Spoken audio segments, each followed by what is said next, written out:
अस्सलाम वालेकुम दोस्तों। उम्मीद है आप सब खैरियत से होंगे और अल्लाह के फजल व करम से मैं भी ठीक हूँ।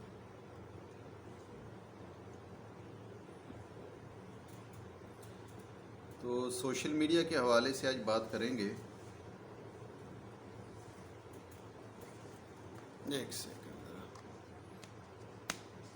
मच्छर बहुत ज़्यादा है तो ये इस्तेमाल कर रहे हैं टाइगर। यह तीसरा दिन है, बड़ा बेहतरीन इसका रिज़ल्ट है।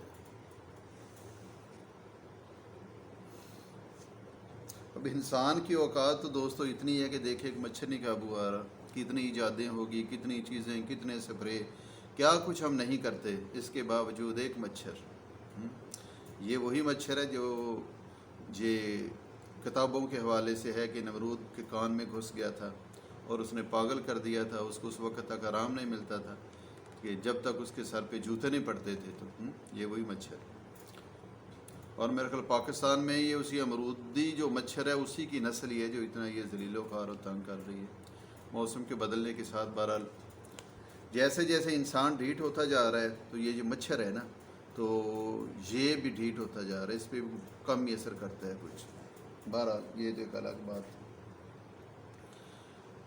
तो दोस्तों सोशल मीडिया के हिसाब से कि मुख्तलिफ पेजेस पे, अगर ये कल की बात है कि मैंने ऐसे ही यानी ना ये फेसबुक पे विज़िट किया तो एक दावत इस्लामी का पेज था, तो उस पे टॉपिक चल रहा था कि मौजूदा ज़माने का जो है ना जी मौलाना इलियास कादरी साहब वो वक़्त के कलंदर हैं, गौस हैं, वली हैं, और वो उनकी जमात, उनकी तशहीर अल्लाह ताला के ख़ास कुर्ब में हैं, अल्लाह ताला के नबी की ख़ास मजलिस में हैं। तो एक दो दफ़ा मैंने रोल किया तो उसके बाद बस मैंने भी ये कमेंट कर दिया कि वहीं पे कि दूसरे मसले के हवाले से कि मौलाना फजलुर रहमान के बारे में क्या ख्याल है। तो यकीन करें वहाँ पे मेरे साथ जो हुआ बस वो ना पूछे। तो इसी तरह दूसरे पेज पे जो जमीयत उलमा पाकिस्तान वाले हैं, ये जमीयत उलमा इस्लाम वाले मौलाना फजलुर रहमान वाले, तो वो मौलाना फजलुर रहमान की तारीफ़ में लगे हुए थे, उनके वालिद की तारीफ़ में लगे हुए थे कि कादियानों को काफिर करार देने में, ये सब करने में, कि मौलाना साहब उनके वालिद उन्होंने ये किया वो किया सारा। तो वो अल्लाह के नबी के वारिस हैं, जो उलमा कराम हैं, तो वो नबी के वारिस हैं इल्मी लिहाज से। तो वहाँ पे मैंने वो कमेंट कर दिया कि मौलाना इलियास कादरी साहब के बारे में क्या है, तो ये ना पूछें कि फिर क्या बनी। इसी तरह खादम हुसैन रिजवी साहब की बात हो रही थी, उनको वक़्त का गौस कलंदर साबित किया जा रहा था कि मरने के बाद कुछ लोग ये बता रहे थे कि वो जी फ़लाँ से मिले, फ़लाँ से मिले, ख्वाब में मिले, हकीकत में मिले। तो मैंने कहा कि तहरुल कादरी का जिक्र कर दिया, तो वो भटे कुटे कि नहीं, तहरुल कादरी तो जनाब वो तो सुन्नी नहीं है, वो तो रिजवी नहीं है, अपने साथ रिजवी नहीं लिखाता, और जो रिजवी नहीं लिखाता तो वो आशिक़ रसूल ही नहीं है। तो किसी दूसरे पेज पे गए तो वहाँ तहरुल कादरी को, उसकी किताबों को, उसके इल्म को, जो कुछ उसने लिखा, जितना उसने लिखा को उसके बारे में जनाब वो उसके मुरीदें लगे हुए थे। तो अहले तशी जो हैं उनके अपने अपने, यानी पाकिस्तान में जितने भी फ़िरके हैं, हर फ़िरके के अपने जो मौलवी हैं, उलमा कराम हैं, जो उनके बुज़ुर्ग हैं, बड़े हैं, उनको वो सारे मजहबी रुतबे भी देते हैं, मर्तबे मुकाम भी देते हैं, आशिक़ रसूल तक की डिग्रियाँ उनके पास हैं। और दूसरा जो मसलक का हो, खा वो कितना अखलाक़ी लिहाज से अच्छा हो, मजहबी लिहाज से वो अच्छा हो, इल्मी लिहाज से बेहतर हो, मजाल है अगर हम अपने फ़िरके के अलावा किसी दूसरे फ़िरके को मुसलमान तक समझते हों तो उनको दायरा इस्लाम से ख़ारिज करने के लिए हमारे पास बेशुमार फतवे हैं, बेशुमार। बल्कि कुरान पाक की आयतों को हम अपने मनचाहे मनगढ़ंत तर्जमे, तशरीह और तफसीरें बना के दे के, मनचाहे तर्जमे दे के तो दूसरे लोगों पे फिट करते हैं कि ये भी गुस्ताख है, ये भी गुस्ताख है, ये भी गुस्ताख है। और एक फ़िरका दूसरे पे, जी ये मुशरिक हैं, ये बिदती हैं, ये मज़ारों पे सजदे करने वाले हैं। तो अफसोस की बात ये कि जो आगे मोतकदीन हैं, मानने वाले हैं, तालिब इल्म हैं, वो तो लगे ही हुए हैं। जो अकाबर जिनको हम कहते हैं, जो उलमा कराम है, जो इन तंजीमों के सरबराह हैं, तो उनको भी ये एहसास तक नहीं कि हम इस कौम को किस तरफ लेके जा रहे हैं। हकीकत है जो असल इस्लाम है अल्लाह ताला का, जो एक दूसरे के एहसास, मोहब्बत, भाईचारे से भरा हुआ हमारा प्यारा दीन है, तो वो मेरा ख्याल अभी तक रास्ते में है, कहीं पहुँचे ही नहीं। हम तक जो पहुँचे हैं वो ये फ़िरके पहुँचे हैं। एक दूसरे की मस्जिद में नमाज तक पढ़ना हमें रवा नहीं, दूसरे फ़िरके के साथ तल्लक रखना हमें रवा नहीं। हमारी सारी मोहब्बतें, हमारी चाहतें, हमारे ताल्लुकात वो अपने फ़िरके तक, अपने हम ख्याल के साथ वाबस्ता हैं। सियासी लिहाज से भी देखें तो इससे कोई चीज़ इतनी दूर नहीं कि हर कोई अपने लीडर के दफ़ा में दिन न रात लगा हुआ है, का वो करप्ट है, जो कुछ भी है उसके दिफा में लगा हुआ है।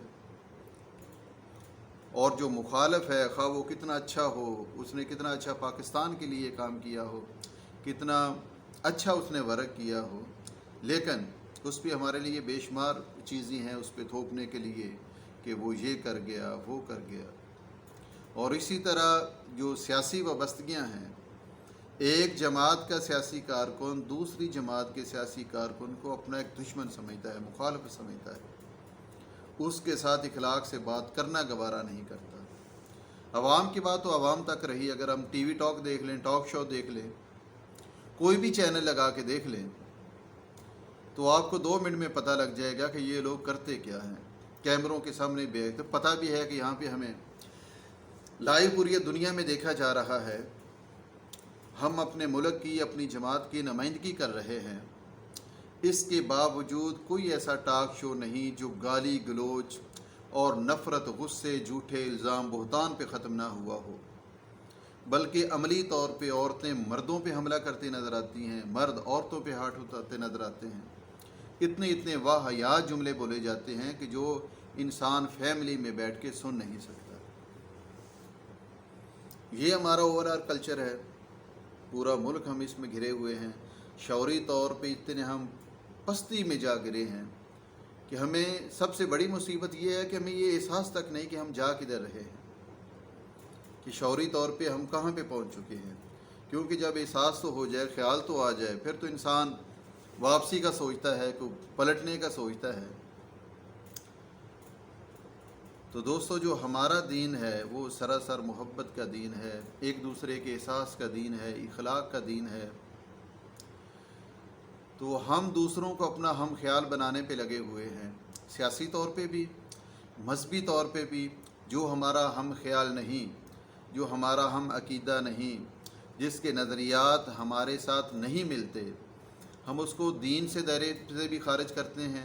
सियासी लिहाज से हम उसको गद्दार तक समझते हैं, शौरी लिहाज से हम उसको बेवकूफ़ और जाहिल समझते हैं। तो सारे हम ख्याल तो होने से रहे।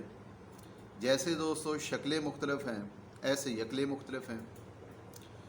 तो दूसरों को हम ख्याल बनाने की बजाय, दूसरों को हम अकीदा, हम नज़रिया बनाने की बजाय, दोस्तों हमें चाहिए कि दूसरों को उनके नज़रिए समेत कबूल करें, उनके अक़ायद समेत कबूल करें, उनको चाहत दें, मोहब्बत दें, एहसास दें, उनका ख्याल करें, उनके साथ अच्छे तरीके से बात करें। कहीं कोई इख्तलाफ है तो अच्छे अल्फाज में, अच्छे तरीके से अपनी बात उनके सामने पेश करें, अच्छे तरीके से उनको समझाएं।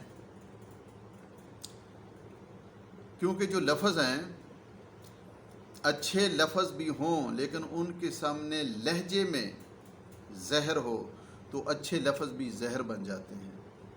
और अगर सख्त लफ्ज़ भी हों लेकिन लहजा प्यार भला हो, मोहब्बत भरा हो, चाहत भरा हो, तो वो कड़वे लफ्ज़ जो हैं वो भी हज़म हो जाते हैं, अगले इंसान के दिल तक उतर जाते हैं।